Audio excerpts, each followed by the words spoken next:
All right, all right. What Welcome back, up? everybody.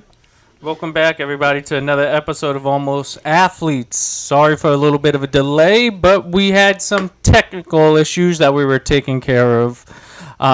We're back. It's myself, Mike. I'm in New York, and we got Elvis, who is in Indiana. What up? Today, I'm going to give you a little bit of a rundown. We're going to be talking about, obviously, a couple things. We got the NBA playoffs, that tonight's next game. We're going to talk about the Stanley Cup, which just was completed. We're going to talk about some other topics, which include the pitcher from Arkansas. Fuck Alabama. Gage Wood. Yeah, fuck Alabama. Who threw a no-no. We're going to talk about Caitlin Clark's return, our love for Sophie Cunningham. We're going to talk about Rafael Devers. Oh, she's fucking smoking. And then we're going to get a little bit into some golf. And we're going to talk about some darts. So let's kick it off like we usually do. We're going to talk about the NBA Finals. We got Pacers versus OKC tonight. Last game that we predicted, we said that OKC was going to win, but our asses was wrong. Unfortunately, it happens. Can't help it. But tonight, who you got? Who you think is going to win, and what's your thoughts on this series so far? Well, originally when we picked all these games, my thought was that OKC would win the first two games at home. Indy would win the first game. Their first win would be back at the first home game. And we would be here where we are now with the OKC. I thought OKC would have won already. So that first game really threw everything off. So that's kind of where we are. I think OKC... I don't see the Pacers. I mean, especially the way Halliburton's been playing. I mean, if Halliburton can figure something out, obviously the Pacers have a chance. But I mean, he's only scored 9 points in the last two games. I mean, they just can't win if he keeps that up. Oh yeah, he's been struggling. Like if you look at most of where his points are scored, it's on the right hand side of the court. He's been struggling. He's been dealing with an issue. If I remember correctly, he's got a hamstring issue. Yeah, something going on now. Hamstring or ankle or calf, something good like that. I think I like him, but it's clear now that you're getting more and more into the series. Indiana has to rally around him. Unfortunately, the last couple of games, they did win one, but it's been kind of a little bit of a dominant OKC run. The problem is OKC's been slacking a little bit, though, because if you look at them, they've been blowing leads lately and letting Indiana get back in the game. So I think OKC tonight is going to take it. I will say this, though. Indiana has shocked me this entire series. 100%. Yeah. Yeah, they've shocked me this entire series. I can't. I thought this was going to be a blowout. I think originally I said it's going to be 4-1. Yeah, we both said Game 5. We said five games. Yeah. And I thought OKC was just going to blow them out every game. But, man, Indiana, I don't know if it's talent-wise more so or it's just heart. Because Indiana's got heart. And TJ McConnell, man, he is one hell of a player. I watch him, his heart, his energy. It's been impressive to watch. But I still think OKC's just got too much. I think Williams is going to perform again tonight. And we'll see what happens. I just think the talent-wise on OKC's been a little bit better. But you never know. Indiana, maybe Halliburton's calf, his hamstring, whatever the hell is going on with him, it heals overnight, and he lights OKC up. Well, Jalen Williams, dropped 40 last game. So, the OKC's, tandem has been lighting it up. I think what we've learned, though, Pacers' shooting percentage is pretty good. And, they will come down the court and just rack up threes in a heartbeat. And next thing you know, they scored 12, 15 points. What they struggle with is someone that can consistently put the ball in the hoop, on multiple possessions that doesn't involve shooting threes. And so on those down possessions where they miss, they just, they'll shoot 5, 6 threes in a row and miss. And then that's when they get themselves in these really deep holes, which they can turn around, like I said, in a blink of an eye. But OKC has two guys that can dribble down the court and score basically at any time. And Yeah. so what I noticed in game one that OKC did not do a good job of is once they had the lead, they didn't consistently just give the ball to SGA and let him just put 2 points in, right? They fell into the trap of trying to shoot threes. And so OKC in a heartbeat, or Indiana in a heartbeat, just came back around. And all of a sudden, we're like, holy shit, what just happened, right? And then I think they learned from that mistake. In the other games, they did a much better job of just putting the ball in their two guys' hands and letting them score a couple points, so that at least it doesn't go like a 12-0 run. It might turn into 10-2, right? Which it's going to happen. I mean, Indiana's talented. Absolutely. They're talented. I mean, you can't really stop them from scoring sometimes. But I just don't see Indiana over the next two games being able to consistently beat them. I just don't see it happening. Especially with Halliburton at half strength. He is. I don't know what's going on. There's a really weird statistic that says if he misses the first shot, his shooting percentage drops off the cliff. We're not talking about Angel Reese, right? We're talking about Halliburton, right? No, yeah. If Halliburton misses his first shot, he shoots a lot less shots, and his shooting percentage goes down significantly. He's clearly a player that has to have a lot of emotional support in order to do well, and his internal clock has been off. I mean, but he also has to get shots, and what I mean by that is open looks. He's got to get into his routine, and OKC's done a great job of not allowing that. There's the whole thing, he's injured. Yeah, that plays into it. I've watched him in these games, and he definitely looks like he's not moving as well. But OKC's defense has been smothering on him, so they're not going to let him shoot. That's just strength of his game. So I'm still going with OKC. It's been a great series, a little bit of a shocker. But the shocker that didn't happen was the Panthers, the Stanley Cup Finals. We predicted this. We thought the first two games it was very competitive, but all of a sudden, just the Panthers poured it on, and I feel bad for the goalie of the Oilers. Yeah. I really feel bad for him after that last game because, eventually it was the third period where they pulled the goalie out. I think it was like 9 minutes left, and they were just like, we're going to go all in. Now, I don't know all the particulars of hockey, but it's just like basketball. Like, for example, if you're shooting threes and you're down by 20 or you put in your best three-point shooters at a certain point in the game, you're going all in on one side of the court.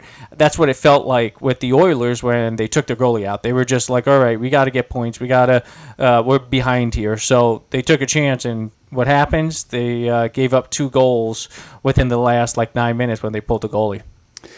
Yeah, they had struggles with their goalkeeping all playoffs.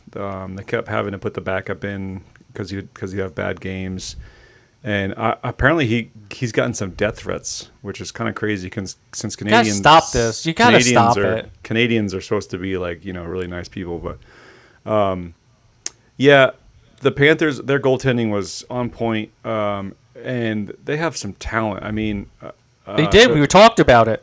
Turns out that Marchand trade ended up being a really big deal. Bennett, of course. And, dude, the first 3 games of the series, I mean, that had to be the best 3 finals games I've watched in recent memory. I mean, double overtime, Connor McDavid scoring, or Draisaitl scoring. It was just that was what that's what you want to watch when you watch the Stanley Cup Finals, is just a battle. And then the Oilers came back from a 3-goal deficit. Yeah. Game. I mean, what a series. Panthers clearly just more talented, a lot deeper. And what's his face? God, which one is it? Bennett? I can't remember. One of them scored 7 goals in the finals, which ties Gretzky's record for the most 7 goals in the finals. But he had a hat trick in the last game, so. Yeah. Well, the one thing we can say is Florida hockey right now.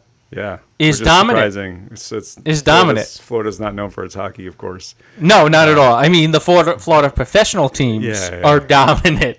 And I think it was just a great series. I really think, though, that last game was the epitome of the series. Yeah. Oilers were staying in. They were playing really well. They were competitive. But at a certain point, you could see they ran out of gas. You can see there were things that were going on that they just were overmatched in. And it showed at like later in the series, and that's why the Panthers won. Well, that goal, man, what's his? I can't think of his name. What he scored the first goal in the game, man, where he like splits two defenders and scores off. I mean, I was just like, what? I mean, that's just raw talent coming through in a clutch moment. It was great. So I want to tell you about this guy, Corey Perry. Have you looked this guy up yet? No. Corey Perry has lost 5 of the last 6 Stanley Cup Finals on 5 different teams. Oh my God, that is a curse. That's a fucking curse, man. That's horrible. He's been in 5 of the last 6 Stanley Cup Finals on 5 different teams and lost all 5. That's horrible. That's like who was it? Karl Malone. Karl Malone never got a ring, and then when he joined the Lakers to form like the Big Four before everything, they still lost. Yeah. I think though the one thing is I can't skate for shit.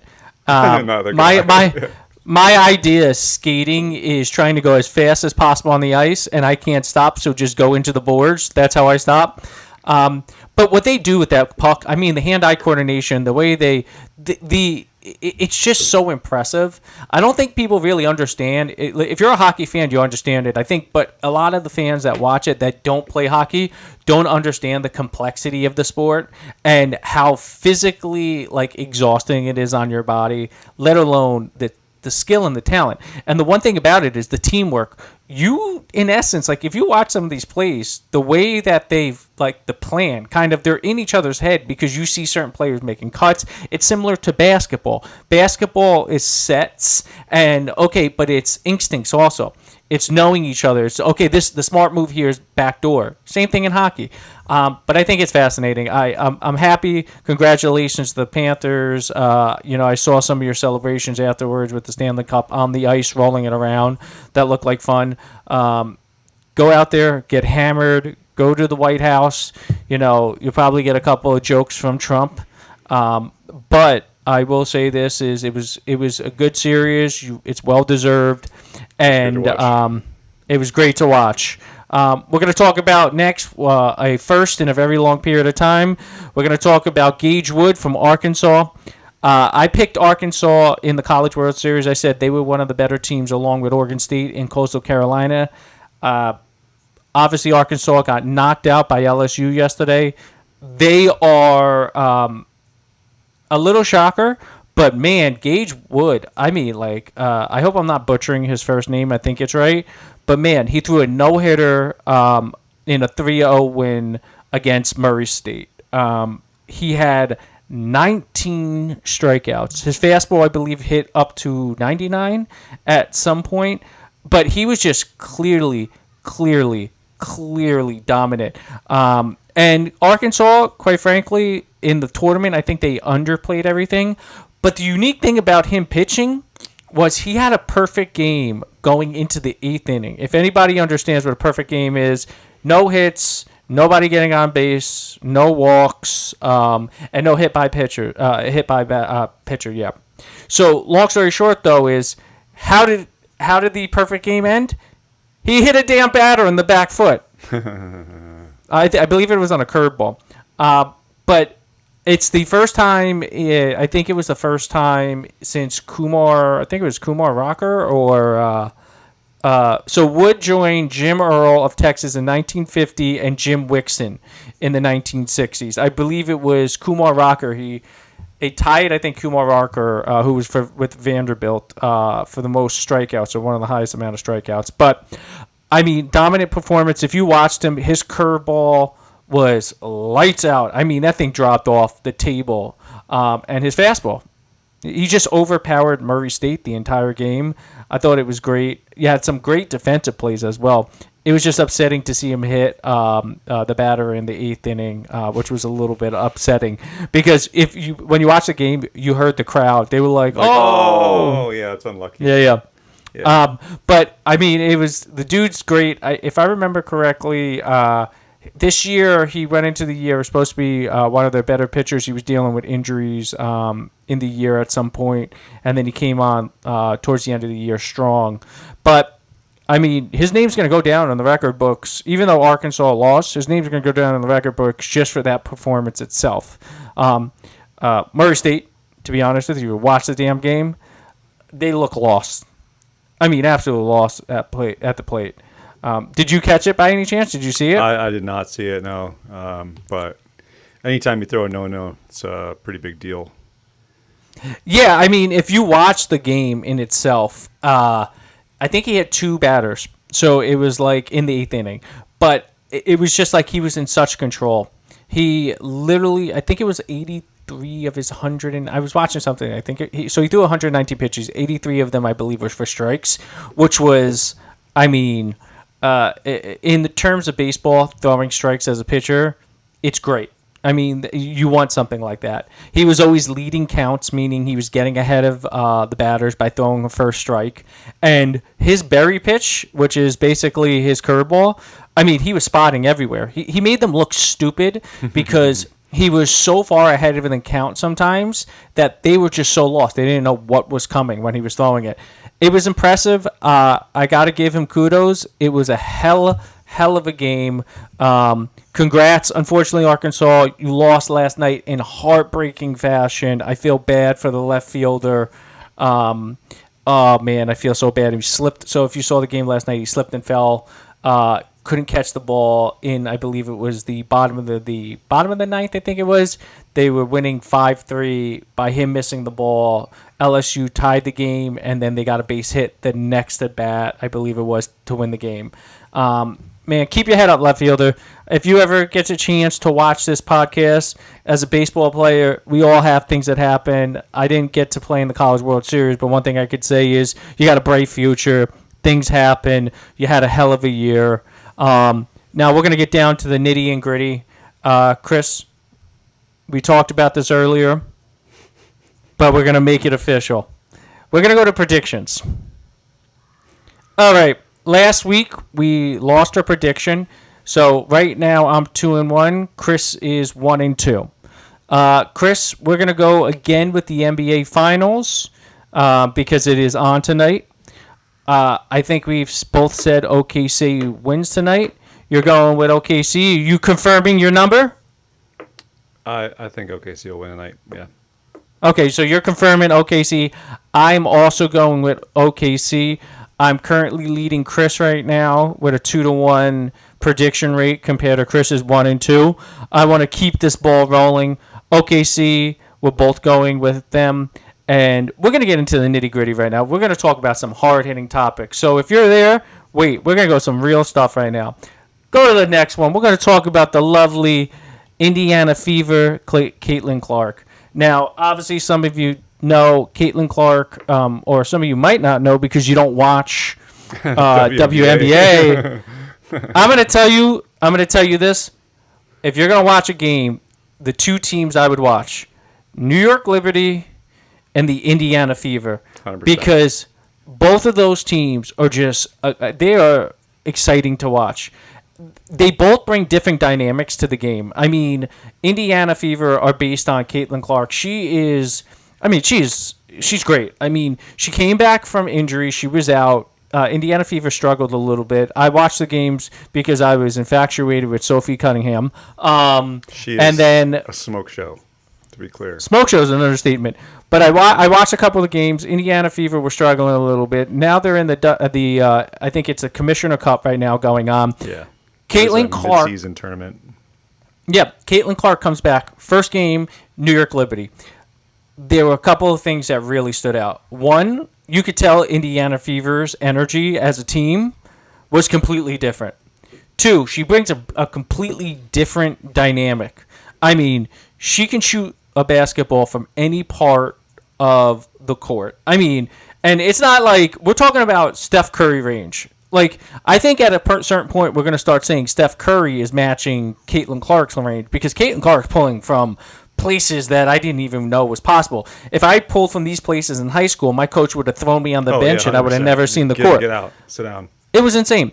Yeah. So I will. And the third thing I will say is you can see the team, the cohesiveness of her getting her teammates in the game so much better. So I watched that game. New York Liberty, by the way, going into that game, did not lose a game. 9-0. Yeah, they were 9-0. They lost.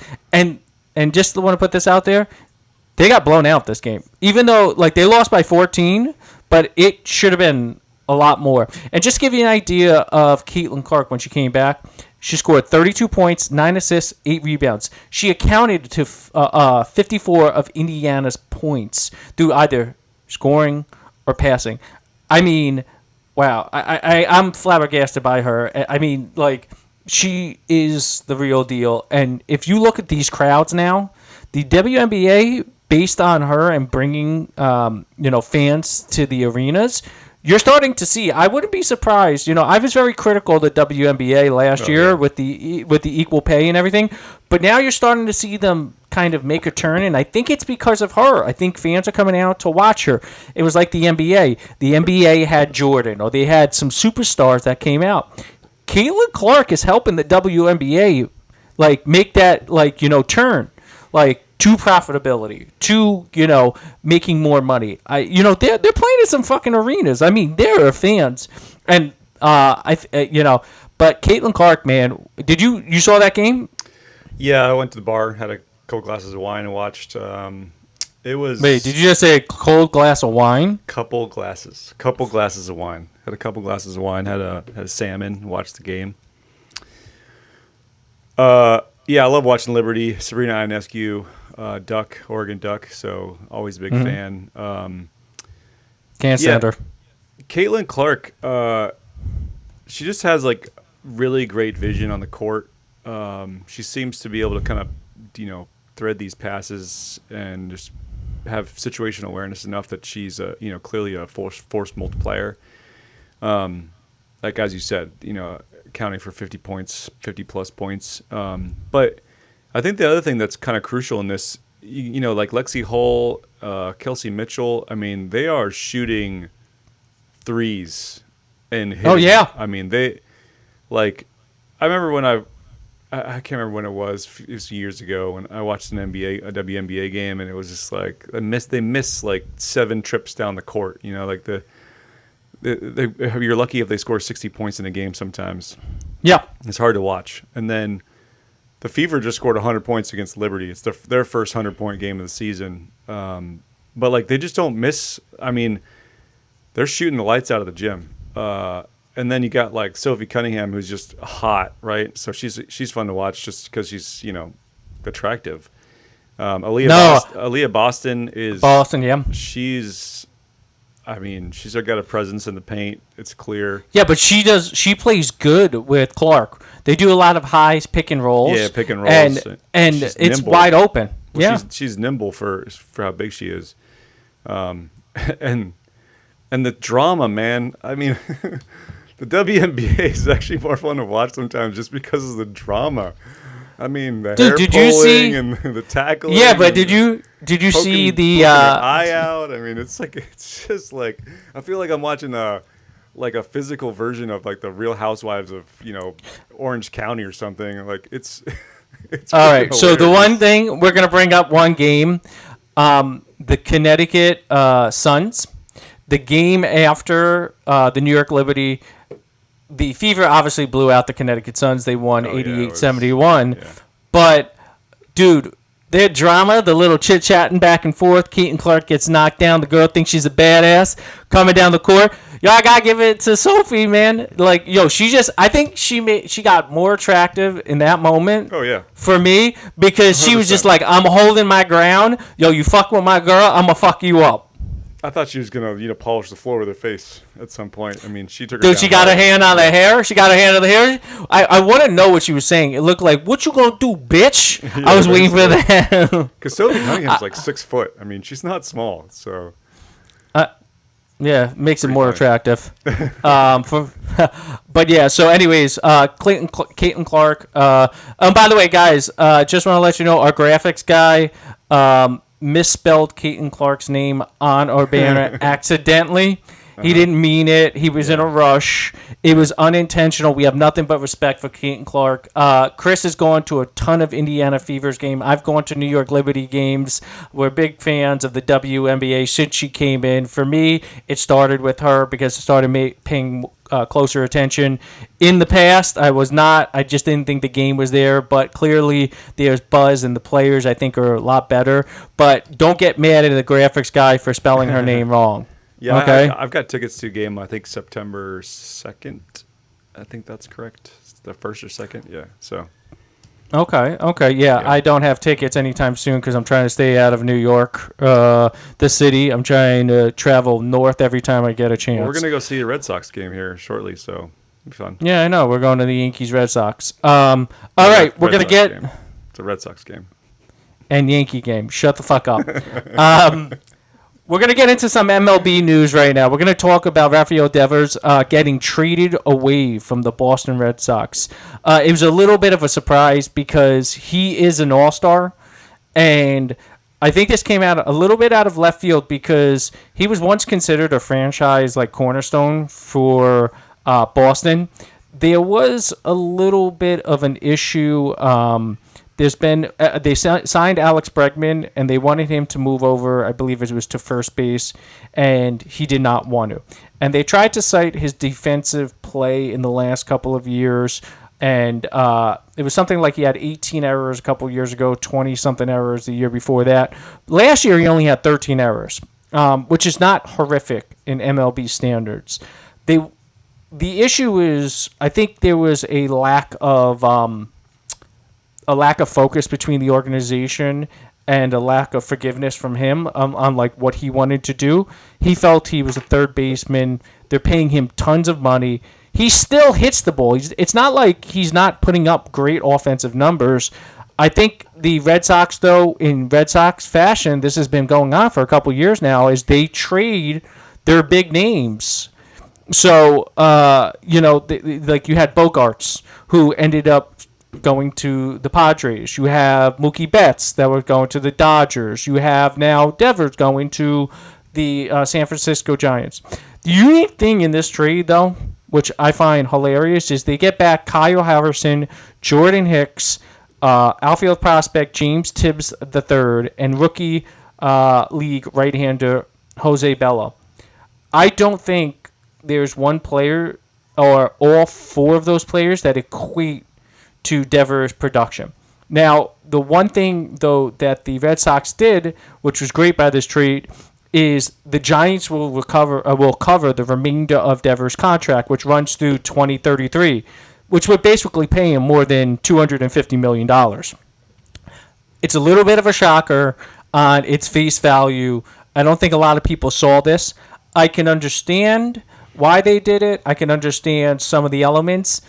Red Sox just came off of a sweep on the Yankees, and at the end of that sweep, you weren't expecting this news. It hit. Now you're getting stories about Poppy, who tried to reach out to him and talk with him, and he never responded. So maybe there's a little bit more that goes into this with the organization that's not being presented. But I still think in baseball terms, it is a shocker. I don't think a lot of people saw this move coming, especially with what they've always considered him to be a franchise cornerstone. But they did it. Have you paid attention to this? Have you seen any of this? I've been looked into a little bit. To me, I feel like this is kind of what we're seeing a lot lately with expectations of players and like obviously we aren't in the locker room, so we don't know what like the attitudes and we don't know what kind of clashing personalities are going on. But clearly there's been something going on with him and somebody, and it's hard to say who's right and who's wrong. Hopefully Devers has a successful career for the Giants, and hopefully it's not him. Maybe it's the Red Sox organization or something. Maybe they're just conflicting ideologies or something. I don't know, but clearly he's not going to put up this. He's not going to put up the same offensive numbers though. Yeah. Well, I think he's going to be a DH, right, for the Giants. I don't think he's actually going to play. I'm trying to remember who they have at third base right now. The issue is though the Giants baseball field is a lot bigger than the Red Sox field, meaning it's a lot harder to hit home runs there. Out of the park, He'll probably do a better job. Like his average will probably go up, but home runs wise, I think it's gonna be a little bit more challenging. And I think the division that he's gonna he's moving into, I think he's gonna have a little bit more challenging time there, especially with National League pitching. Some of the teams there, American League last couple of years, depending. I'll give you a perfect example. Yankees, they've had success over the last couple of years, but they've starting pitching has been struggling. It's really been, if you look at it, San Diego Padres, you have the Dodgers that have been great, you have the Atlanta Braves. Those are all basically National League teams. And so the American League teams, don't get me wrong, you got some great teams, and they've always performed well. But I think it's been kind of on the National League side that they've had more success of recent. If you look at both of the leagues, you're going to probably point to the National League a little bit more. Yeah, I think some of this money nowadays, so much money out there, I think it's getting harder and harder for these guys. I think there's just money changes people. There's just so much money involved in baseball right now. It's hard not to see. And basketball. Yeah, $10 billion. Oh my God, it's so ridiculous. Oh, let's talk about that real fast. Holy shit. This is an off topic because this just happened yesterday. We didn't look into this, but the Lakers yesterday sold the majority stake of the team, the Bus family, for $10 billion. I think it was valued prior to them selling at $8 billion. They got $2 billion more. I think it's. I got to be honest. I never thought the Lakers were going to sell. I mean, they were so adamant about it being in the family, bringing them to prominence. The family was involved with the team. They've won 11 titles. The Bus family's won 11 titles since they've owned it. I mean, it's crazy. Yeah, but then again, that goes with the trend now because that's also Boston selling. I'm hoping to the gods. Maybe there's a god out there. But James Dolan, please sell the Knicks. James Dolan, get rid of the Knicks. We want our real owner. I mean, to me, it's like, $10 billion, obviously I get it. It's a lot of money. You can buy a lot with $10 billion. What I don't understand is the Lakers organization, $10 billion is a steal. I mean, it's like there's so much access that you just don't get if you're not the owner of the Lakers. You know what I mean? There's that opens doors that you can't open with $10 billion, right? Yeah, but there's a certain. You're talking about the name and the brand. I'm just saying, like being a team owner of a sports franchise by itself is a pretty big deal. Then you got to go with some of the dynasty organizations out there, Lakers being one of them. That's just access that you can't buy with money, and it's something that it's like, okay, so let's say he goes and buys some tiny franchise somewhere and tries to build it. There is no guarantee that you have the same kind of longevity and success, and so I just don't understand. It's like some of those players like Edgerrin James, right, when he left the Colts and went to the Cardinals for $5 million a year, just retire, just retire, and the Colts ended up giving him a ring, which I thought was bullshit, but it's like there's just things that money can't buy. Money cannot buy you a Super Bowl ring, right? I mean, yeah, money can't buy you a pretty face. I just don't understand. Money's not everything sometimes, and to me, it's just maybe he's just tired of watching LeBron. I don't know, but yeah, but the whole thing is, I think at a certain point, because it's becoming very prevalent right now with teams that are selling, that are getting bought. There's only so much that team's going to go up to. Like we talked about this in other episodes, but it's like, how many more times can you hike prices? How many more times can you hike parking or concession stand fees, or hike your TV broadcast contracts with local providers? At a certain point, it's like people start pushing back. The NBA this last year has once again had decreased viewership, which has been a problem going forward. So I don't know. I understand your argument as being an owner of a team, but they're probably taking the money at the top value without having to do the additional work to have other revenue streams. So, yeah, what are you going to do? Well, let's go to the next topic. Since we went off topic on that one, let's go to the next topic. JJ Spawn wins the U.S. Open at Oakmont. Chris, did you watch this? Did you see JJ Spawn? Oh my God, this is so much fun to watch. I mean, he was the only person that read numbers at the end of the day. That golf course whooped everyone's butt. I honestly was surprised. I thought Adam Scott. I thought that was his time to shine. I thought he was gonna, post, like 1 over or shoot even par or something, and walk away with it. I was shocked to see the struggle. But JJ Spawn, man. So he started 5 over and threw 6 holes or something. And I was reading something about I guess like his kid was sick. Yeah. So like, his kid was like throwing up all over the place, and so like his morning just was not going like well. And then, shows up on the golf course, bogeys the 5 of the first 6 holes, and it's just like but then he just, I don't know if it was just sort of like, I guess, I mean, you've played golf. I mean, we've all been there, right? I think I have never played golf. I have no idea what you're talking about. I've never played golf. So it's like, I've definitely done the thing where it's like, I've gone out, I've hit I hit the turn like 1 under through 9, like, oh yeah, this is great, and then shoot 100, right? Because like now all of a sudden you have higher expectations on the back 9 and just can't put it together. I've also done the other thing where you like double bogey the first 2 holes or whatever, and then you're like, screw it, and then you shoot par like the rest of the way, right? And I think so. I think honestly, in JJ Spawn's thing, I think shooting 5 over is probably the best thing that happened to him, because like, well, what am I gonna do now? I guess if I'm screwed, so I'll just throw caution in the wind and just have a good time, and ended up working. I mean, he made a 64-foot putt on 18. Yeah, I mean, like, to win, like to win, ridiculous, right? I mean, like, you're just like, just close your eyes and hit it and pray, and Well, just to give you guys a little idea how hard this course is, it is very uncommon for the winner to shoot 1 under. In fact, he was the only player to shoot under par for the 4 days.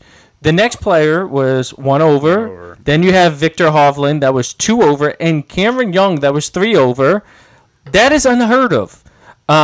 If you watched any of the U.S. Open, you would have heard some of the PGA Tour players complain, curse, and say that the golf course, a.k.a. fuck this place.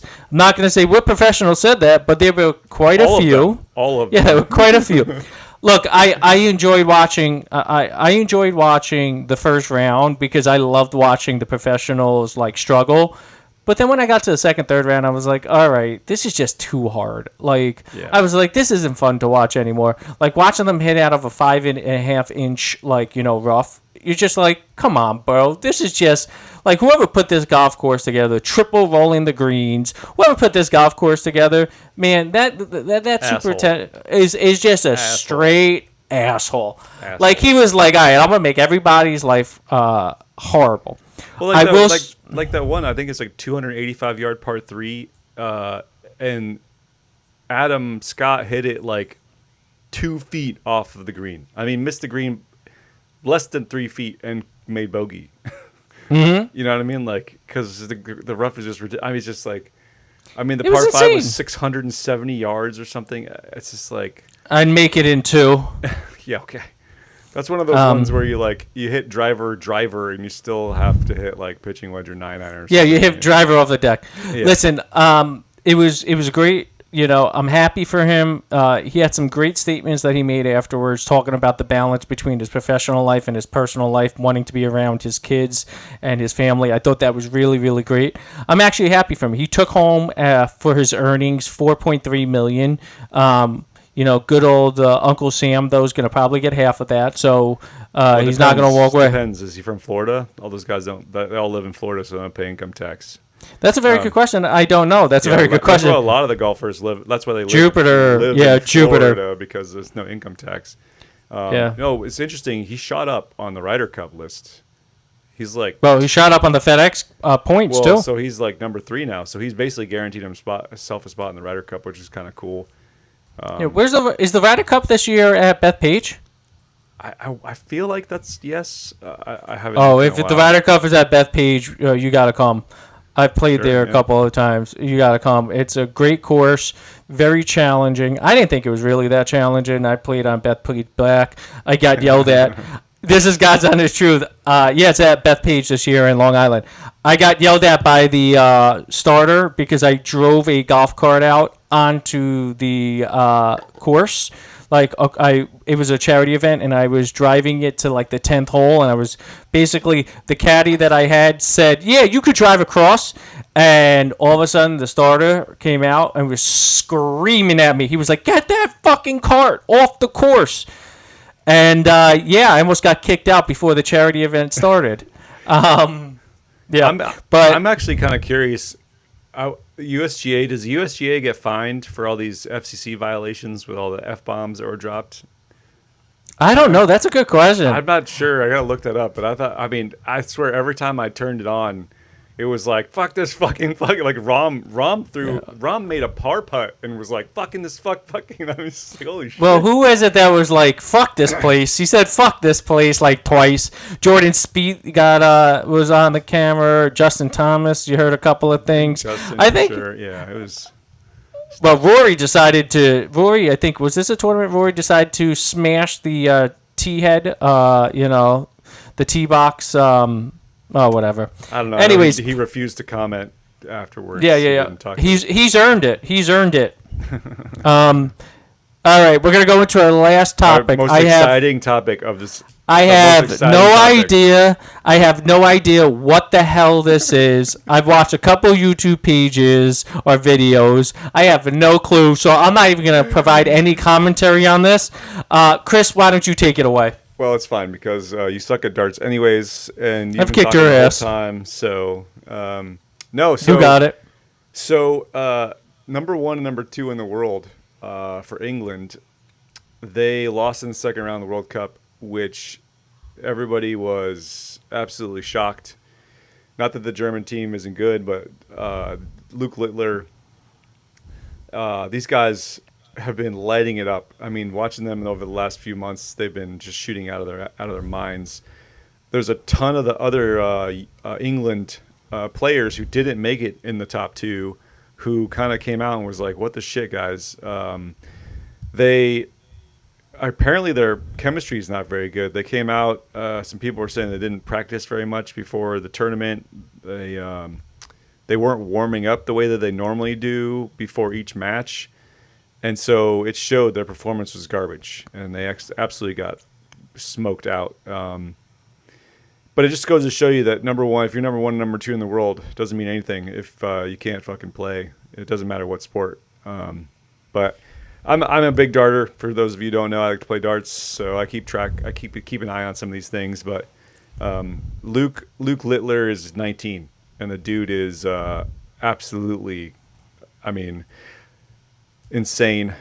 So I think darts is going to start becoming a little bit bigger in the world out there. He was on a late night talk show in the UK a few months ago showing Millie Bobby Brown how to shoot darts. So I thought that was kind of funny.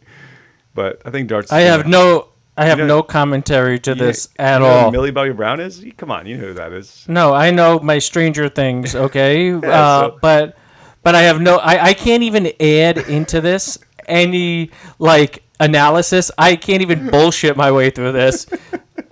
I think when I was at your place and I was watching you in the dart tournament, I was screaming numbers. Yeah, he hit a 50 or he hit 75, and he was like, "No, that's actually a 150," or that's he hit a double here. I was like, "Okay, I'm just gonna keep drinking." Yeah. Yeah. So, all right, guys, that's what we have for today. Thanks for tuning in for another episode of Almost Athlete. This was our 8th episode. Yeah. I want to give a shout out to Chris and Sophie Cunningham. If you ever see this, I love you. Yeah, Sophie, I live in Indiana, so if you want to come over. Sophie, I come back and forth to Indiana. Yeah. On a serious note, though, guys, we're double dipping today. We're going to do our other podcast, Almost Patriots, in about a half an hour. We ask that you tune in. We're going to talk about finance. We're going to talk about economics. We're going to talk about some law topics. And we're going to probably, realistically, Chris and I, add in some more I love you, Sophie Cunningham comments. So, because that's the way we do. I'm one of the 50,000 people out here in Indiana who lost power over the last night. So hard to do a podcast when you have no power. So Make sure you put your notifications on, like, subscribe, and also do me a favor is comment. Let us know what you want to talk about. If, by the way, somebody last week said something about Phil Mickelson. Somebody made a comment about Phil Mickelson. If you listen to the episode, we rectified what we were talking about. We clarified what we were talking about. But we appreciate your comment. We thank you for correcting us because call us out. We want to know what we talk about, and we want to get your insights. Thanks again. Stay in. We'll be back on at 7 o'clock for Almost Patriots. Click on that as well. Have a good night. All right. And